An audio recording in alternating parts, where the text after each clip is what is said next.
আমাদের মাঝে কিছু মানুষ আছে যারা সবার সঙ্গে সুন্দরভাবে মিশে যায় এবং তাদের ব্যবহার এত ভালো হয় যে সবাইকে মুগ্ধ করে। আমার মনে হয় সবজির মধ্যে টমেটোও সেই ধরনের একটি সবজি, যেটা আপনি যে তরকারির মধ্যেই দেন, মাছ, মাংস কিংবা ডাল, সব কিছুর সঙ্গে সুন্দরভাবে মিশে যায়। টমেটোর আমি আজকে একটা দুর্দান্ত রেসিপি আপনাদের মাঝে শেয়ার করব, যেটার যারা মেসে থাকেন কিংবা নতুন রাঁধুনি খুবই অল্প টাইমে সুন্দরভাবে রান্না করে ফেলতে পারবেন। রান্না করার জন্য 1/2 কেজি পরিমাণ টমেটো আমি সুন্দরভাবে চিকন চিকন করে কেটে নিয়েছি। এখন আমি একটি প্যানে পরিমাণ মতো তেল দিয়ে দিলাম। তেল মশলা খুবই কম পরিমাণে দিয়ে এই রান্নাটা আমি করে ফেলবো। তেলটা গরম হয়ে আসলে আমি এখানে দিয়ে দিলাম পেঁয়াজ এবং রসুন কুচি এবং দিয়ে দিলাম 2-3 টুকরা কাঁচামরিচ। এগুলো দিয়ে আমি হালকা নরম হয়ে আসলে আমি কাটা টমেটোগুলো দিয়ে দিচ্ছি। এখানে আমি টমেটোগুলো দেখতেই পাচ্ছেন এভাবে কেটে নিয়েছি। দিয়ে আমি ভালোভাবে নেড়ে কিছুক্ষণ পেঁয়াজ মরিচের সঙ্গে মিশিয়ে নেব টমেটোকে।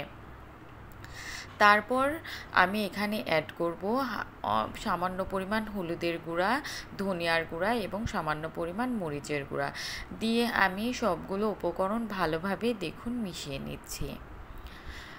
এই রান্নাটা কিন্তু খুবই কম টাইমে এবং অল্প উপকরণেই রান্না করা যায়। আমি পরিমাণ মতো লবণ দিয়ে দিলাম, দিয়ে টমেটো থেকে যে পানিটা বের হচ্ছে একটু শুকানো পর্যন্ত হালকা একটু নাড়লাম। নাড়ার পরে সামান্য পরিমাণ পানি দিয়ে দিলাম সিদ্ধ হওয়ার জন্য। বেশি পানি দেওয়া যাবে না, তাহলে টমেটোটা ঘেটে যাবে। খুবই কম পরিমাণ পানি দিয়েছি। দিয়ে পানিটা শুকানো পর্যন্ত অপেক্ষা করলাম। আমার পানিটা শুকিয়ে এসেছে। এখন আমি এই রান্নাটার মূল আকর্ষণ এখানে অ্যাড করব। এখানে আমি দিয়ে দিব 2টা ডিম। এই ডিমটা দেওয়ার কারণে এই রান্নাটার টেস্টই অনেক পাল্টিয়ে যাবে। এখন আমি ডিমগুলো ভালোভাবে ভেঙে আমি টমেটোর সঙ্গে এই রান্নাটার সঙ্গে ভালোভাবে মিশিয়ে নিব।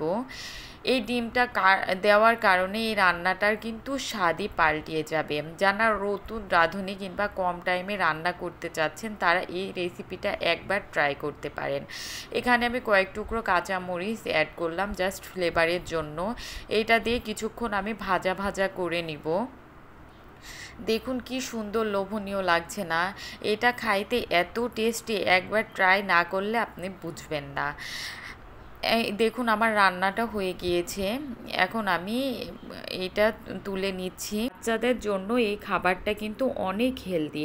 আপনারা বাসায় একবার হলেও এটা ট্রাই করতে পারেন। সবাইকে আল্লাহ হাফেজ।